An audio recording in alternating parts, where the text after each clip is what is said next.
आज का हमारा टॉपिक है how rapist are made. How rapists are made.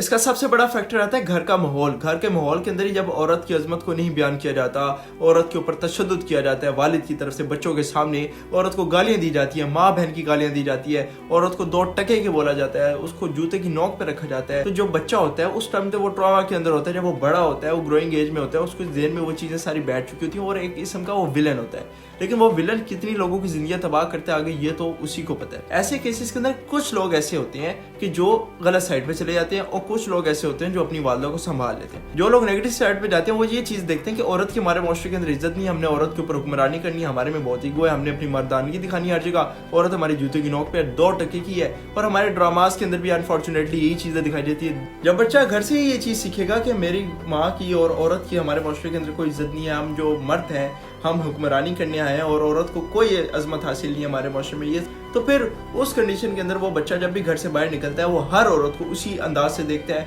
उसी नज़रिए से देखता है कि दो टके की है, इनके साथ हम जो मर्जी करेंगे, इनको हम हरासा करेंगे, इनको हम खींच कर इनका रेप करेंगे, कोई कुछ नहीं कहेगा हमें, क्योंकि औरत को तो बोलने का हक ही नहीं है हमारे माशरे के अंदर। तो इस वजह से रेपिस्ट, इस कंडीशन के अंदर भी रेपिस्ट को जन्म दिया जाता है। विलन जो होता है वो रेपिस्ट बन जाता है। रेपिस्ट बनने की सबसे बड़ी वजह यह भी है कि जब आप लोगों ने देखा है कि लेबर वर्क के लिए छोटे छोटे बच्चे आपको ढाबों पे नजर आएंगे और कोयले की कानों में नजर आएंगे वहां पर, और ट्रक के अंदर भी आपको छोटे बच्चे नजर आ रहे होते हैं, वो क्लीनर के लिए होते हैं। लेकिन वहां पे अनफॉर्चुनेटली उनके साथ ये किया जाता है कि जब काम उनका हो जाता है वो उनका रेप किया जाता है कि जब 3 से 4 महीने के लिए ज्यादा टाइम के लिए जब ट्रक दूर जाता है किसी और शहर, बड़े बड़े शहरों में चला जाता है, उन्होंने जो क्लीनर रखा होता है, बाकायदा एक ट्रक ड्राइवर का इंटरव्यू है जिसके अंदर वो ये कहता है ये ट्रक में बच्चे को साथ रखने का क्या रिवाज है?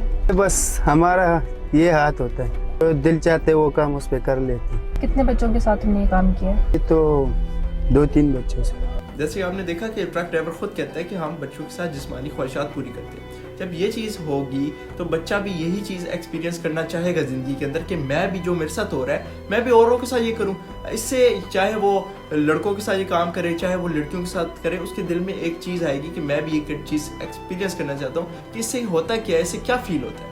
एक इस्लामिक एजुकेशन एक ऐसी चीज़ है, अगर यही तमाम लोगों के अंदर इस चीज़ का शऊर आ जाए तो तमाम मामलात, हमारे सोशल इश्यूज़ क्या, हमारे तमाम मुल्क के मामलात भी ठीक हो सकते हैं। अगर इस्लामी रियासत रखी जाए, इस्लामी कानून रखा जाए तो तमाम मामलात हमारे ठीक हो सकते हैं, हमें किसी मुल्क की मदद की ज़रूरत ना पड़े। जज़ाकल्लाह।